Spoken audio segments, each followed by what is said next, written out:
Hello, hello, hello. I'm now going to start the fifth book in the series, Refuge. I hope you all enjoy. Chapter 1 Kappa Whale. The stars gave no light. Derek crawled slowly along the ship's hull, peering intently through his helmet at the silvery metal. The ship was below him, or beside him, depending entirely on how one looked at it. He preferred to think of it as beside. He felt less as if he might fall that way. To his left, to his right, above and below him, was nothing. But space was nothing new to Derek, whose memories began only a few months ago in a space capsule. A life pod, in fact. At the moment he had no time for memories of the pod, of the ice asteroid, or of capture by the non-human pirate Ranimus. He was concentrating on swimming. "I'm at the strut," he announced. "Good," said Ariel, her voice booming in his helmet. Derek hadn't time to turn his radio down, nor did he wish to let go just yet. His crawl along the hull, helped by electromagnets in knees and palms, had been slowed, but inexorable. When he seized the strut his hand stopped, but his body continued on past, like a swimmer carried on by a wave of inertia. Gripping the strut, he found himself slowly swinging around like a flag, facing back the way he'd come.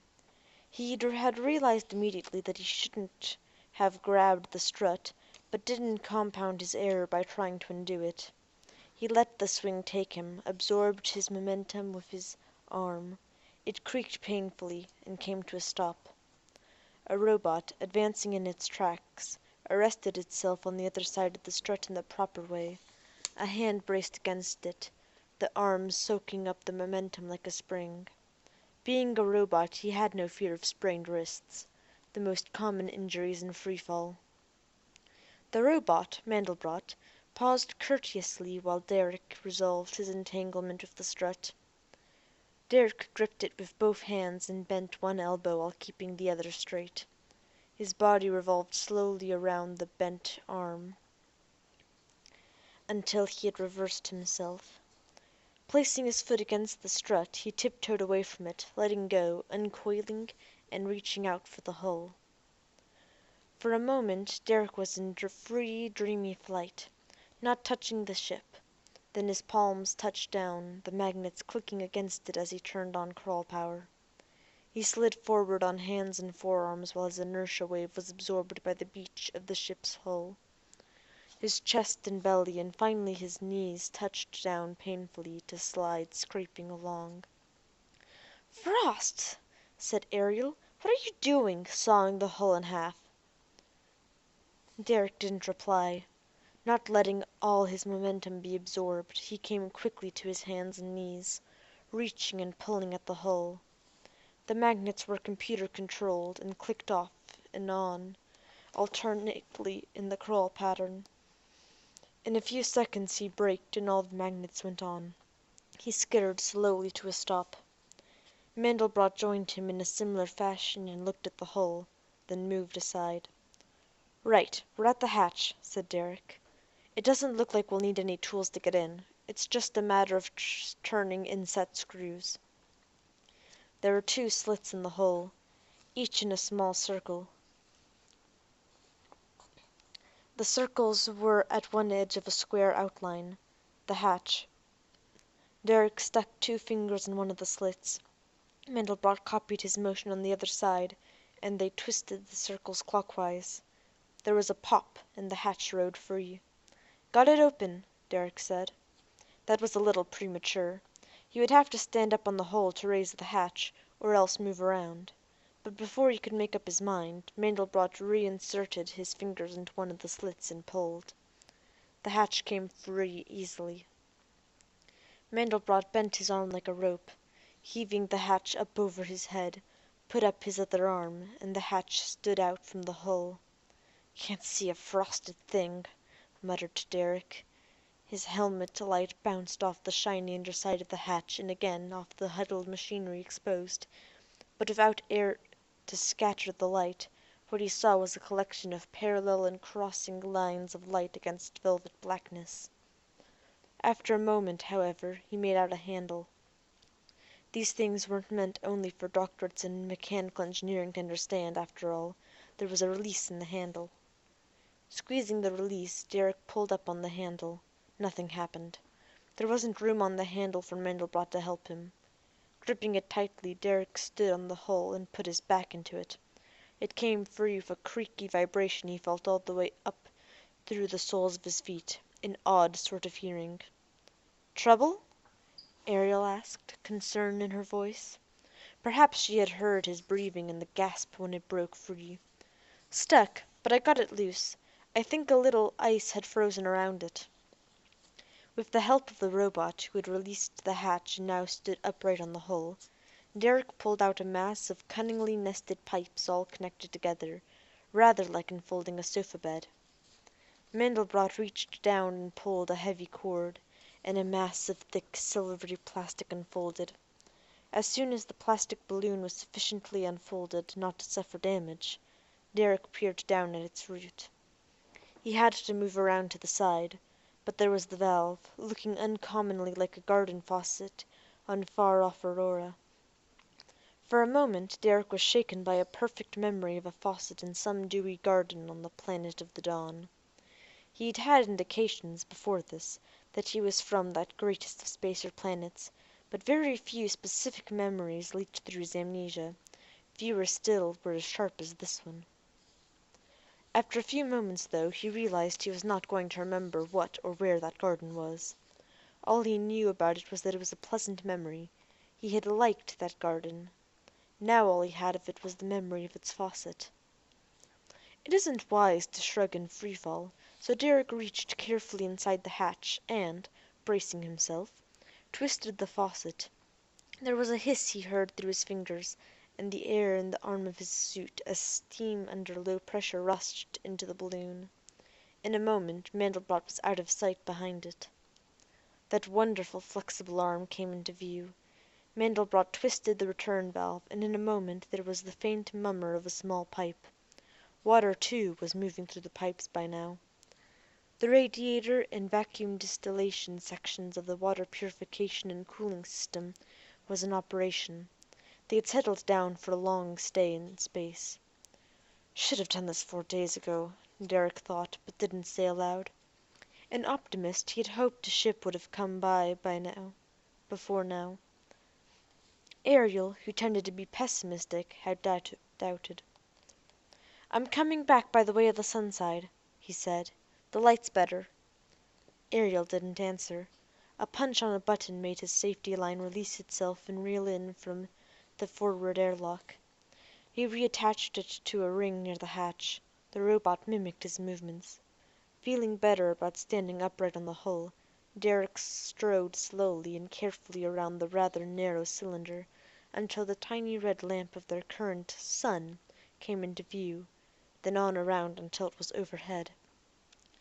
A classic M dwarf, the red star was no doubt very old. It was certainly very small, and it had no real planets. Its biggest daughter was a giant lump of rock barely 400 kilometers in diameter. Its next biggest less than half that size. Most of its daughters were fragments that ranged from respectable mountains down to fist, and there weren't many of any size. A star that old was formed at a time when the nebulas in the galaxy had only begun to be enriched with heavy elements. This was not a metal-farious star. No prospector had ever bothered to check out those lumps of rocks for anything of value. None ever would. Dim and worthless though it was, the star lit the way, somewhat. Under its light the silvery hull looked like burnished copper, a pleasing sight. Shadows still were sharp-edged, his own shadow an odd-shaped moving hole, it seemed, in the hull, a hole into some strange and other-dimensional universe. Mandelbrot followed him gracefully. "Detection alert," said Ariel, sounding bored. "Rock coming our way. Looks like it might be about a mouthful if you were hungry for rocks." "I'm not," said Derek, but it made him think of baked potatoes. He was getting hungry. Had there been any danger, Ariel would have said so. Derek assumed that the rock would miss them by a wide margin. They were well out from the star, sparsely populated though its space was with junk. This was only the second thing they detected in 2 days, and the first was merely a grain of sand. Perhaps both objects were dirty ice, the stuff of comets. Danger or no, Mandelbrot moved closer to him, scanning the sky without pausing. Derek didn't notice, and didn't bother to look for the rock. The sun drew his eye instead. At this distance, dim as it was, and weak in ultraviolet light, it could be looked at directly. Pitiful excuse though it was for a star, poor as its family was, still it made an island of light in a vast sea of darkness, where stars hard and unwinking as diamonds cut at him with their stares. He thought of the space around the red star as a room, a warmly lit room in an immensity of cold and darkness. After the circumscribed life of Robot City, he felt free. Space, Derek thought, is mankind's natural home. There came a bark from inside the vessel, and he was reminded with a sudden chill that other men used space. One of the others was within this ship, Woolruff, the dog-like alien with whom he'd made alliance on Aranimus's ship. She'd escaped first from Aranimus with him, then from the hospital station, then from Robot City. Things had been worse for them in the past, he thought, if they had to wait here for a week or two. Then he thought, I'm worried about Ariel, though. He moved forward, found the airlock, and crowded in to make room for the bulky robot. Frost condensed on his armor as soon as he entered the ship, but Derek ignored that, knowing it wasn't too cold to touch yet. They'd only been out for minutes. It seemed even more cramped inside after having been out. "We should spend more time outside," he said. "It's not exactly fresh air, but at least there's a feeling of freedom." Ariel looked momentarily interested, then shrugged. "I'm all right." Mandelbrot looked keenly at her, pausing in his ridiculous motion of scraping frost off his eyes, but said nothing. He had said nothing to Derek yet, but Derek knew that he was worried too. Ariel had a serious disease. A fatal disease, she had said. It had caused her occasional pain before this, stabbing muscle aches, and she frequently seemed feverish and headachy and generally out of it. Sometimes she even had hallucinations. But this prolonged gloom was new and worrisome. "So, there's water for shower, yes?" said Woolruff. She was the size of a large dog, and not infrequently went out on all fours, but usually walked upright, for her front paws were clumsy seeming hands, ill-shaped by human standards, but clever with tools. "Give it half an hour," Derek said. The furry alien needed showers daily in a ship where there was no escape from each other. "Derek, shall I prepare food?" Mandelbrot asked. "It approaches the usual hour for your meals." Ariel roused herself, saying, "I'll do that, Mandelbrot. What would you want, Derek? Woolruff?" There were no potatoes ready. Of course, he did not expect to find real food in a spaceship, and it took time for the synthesizer to prepare a specialty item. "Stew would be fine. Keep varying the mix and it'll be a long time before I get bored with it." "I eat same as you," Woolruff said. "Borscht today," said Ariel, with a smile that seemed natural. "We've got lots of tomato sauce, and besides, I like it." "It's wonderful to have a commercial synthesizer and a large stock of basics," Derek said, cheering at her cheer. "Remember our experiments in Robot City?" She made a face. "Remember? I'm trying to forget." Dr. Avery's ship was well equipped. Indeed, they could live indefinitely out here, at least until the micropile gave out, or their air and water leaked away. The water purifier used yeast and algae to reclaim sewage, the plants then being stored as basic organic matter for the synthesizer. Derek, having removed the suit with motions suitable to a contortionist, stowed it away in its clips beside the airlock. Mandelbrot immediately went to it and checked it over. Reaching to the ceiling of the cabin, Derek touched off, tippy-toed off the floor and back off the ceiling. Called Brachiating, it was the most efficient mode of movement within a cabin in free fall. He turned on the receiver. It was tuned to Beacon, local. A calm, feminine-sounding robotic voice spoke. "Beacon, Kappa, Whale, Arcadia. Report, please. Beacon, Kappa, Whale, Arcadia. Report, please." Turning off the sound, Derek glumly checked the indicators. Kappa Whale was coming in on the electromagnetic band, both laser and microwave. They were getting minimal detection on the hyperwave, though. "I don't understand it," he muttered. Ariel glanced at him over her shoulder as she floated before the cooking equipment. Woolruff joined him. "Was broken by Dr. Avery, do you think?" "Sabotage? I don't know. It was picking up Kappa Whale beautifully when he took off from Robot City." They had left the planet of robots hurriedly in this stolen ship. Dr. Avery, who had created the robots that went on to build Robot City, had been pursuing them for reasons none of them understood. Though Derek suspected that Ariel knew more about the enigmatic and less than sane doctor than she had said. Once off the planet and safe from Dr. Avery, they discovered that either there were no astrogation charts in the ship, or they were well concealed in its computer. Though posteronic, that was not a fully fledged posteronic brain. Had it been, they could have convinced it that without the charts they would die in space. Under the first law of robotics, it would be unable to withhold the charts, regardless of the orders it had been given. The first law of robotics states, a robot may not knowingly harm a human being, or knowingly allow a human being to come to harm. Orders would have come merely under the second law, which is, a robot must obey the orders of a human being, except where this would conflict with the first law. But the computer was merely a more complicated calculator, incapable of the simplest robotic thought.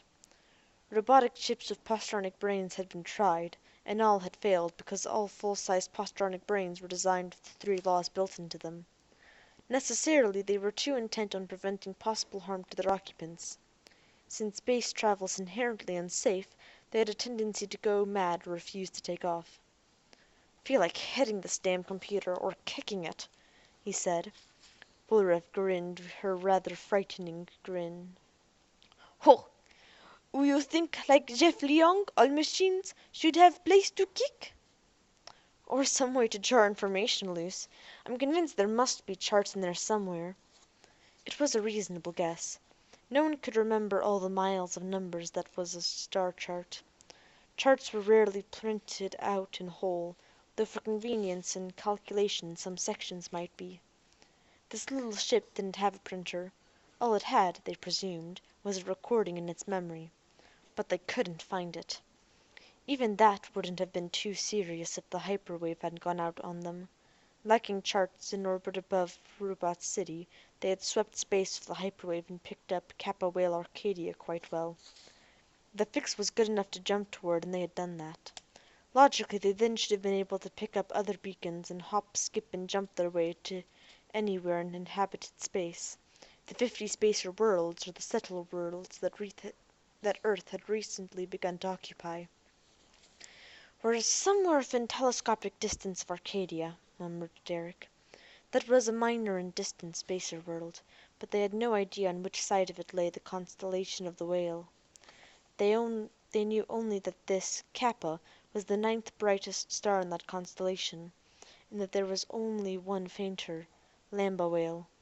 Constellations, by interstellar agreement, had, for astrological purposes, no more than 10 stars.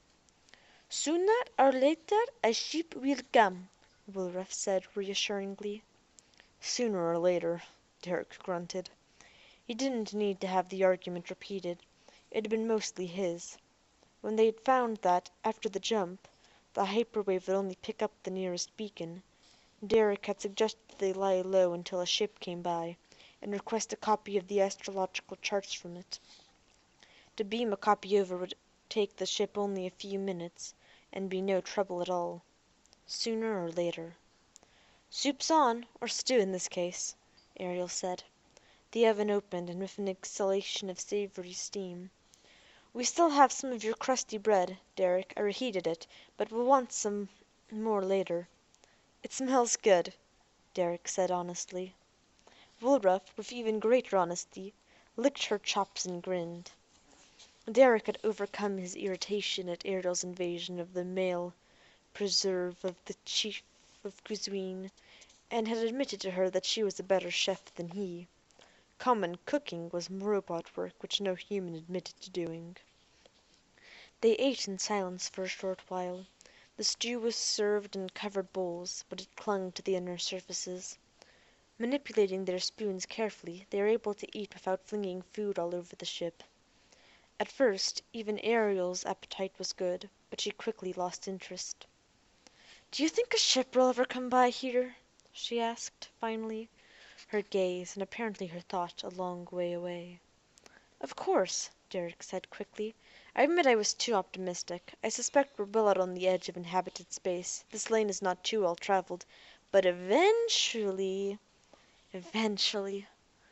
she said, almost dreamily. She seemed often now in a drifting, abstracted state. "Eventually," Derek repeated weakly. He was too honest to try to argue her into belief. Ships didn't fly from star to star like an aircraft.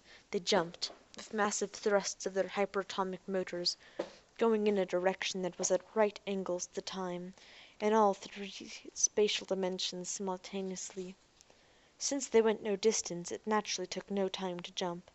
Therefore, there were no lanes of space star travel. For safety reasons, ships jumped from star to star.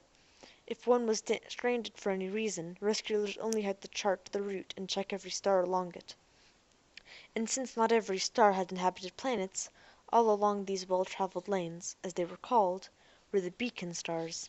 A ship jumping into this beacon system was supposed to verify that it had indeed arrived at Kappa Whale, beam its ship's log to the next beacon's recorders, and depart. Periodically, patrol ships copied those records to assure that nothing untoward had happened. But days had passed, and no ships had appeared. Of course, a ship appearing on the other side of Kappa Whale would not be detected by them on the electromagnetic band until it had jumped out.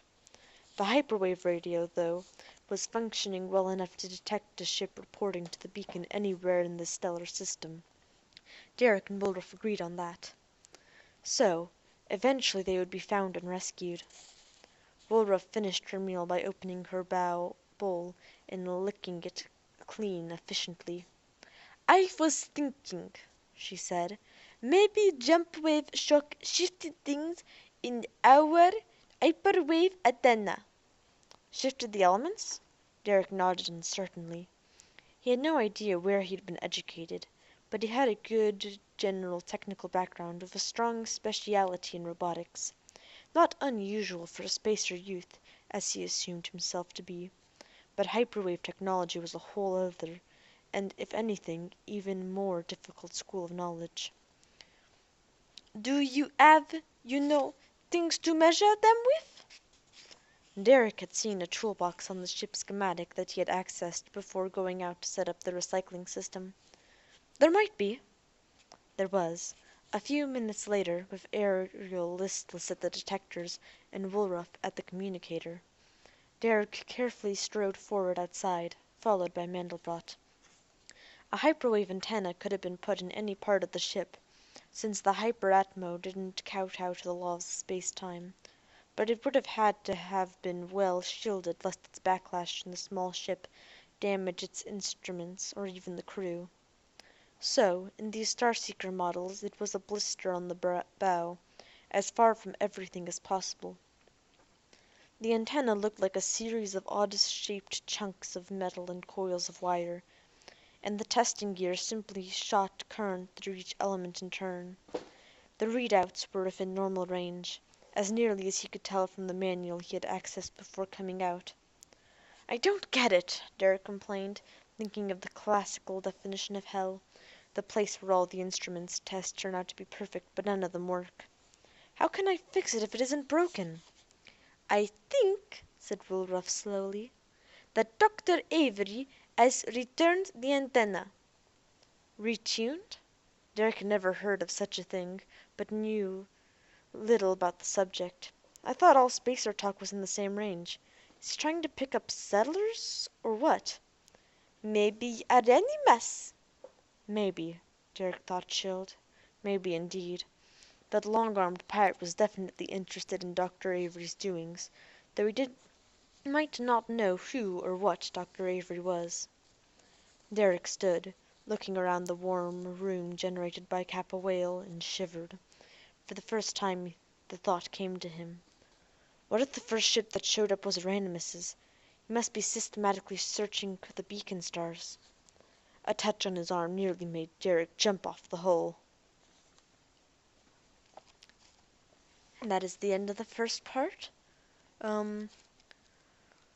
Most all the chapters seem to be about the same length, so yeah. You're not going to have super long and then super short chapters like last time. Anyway, hope you enjoy. Have a good end of January. Bye!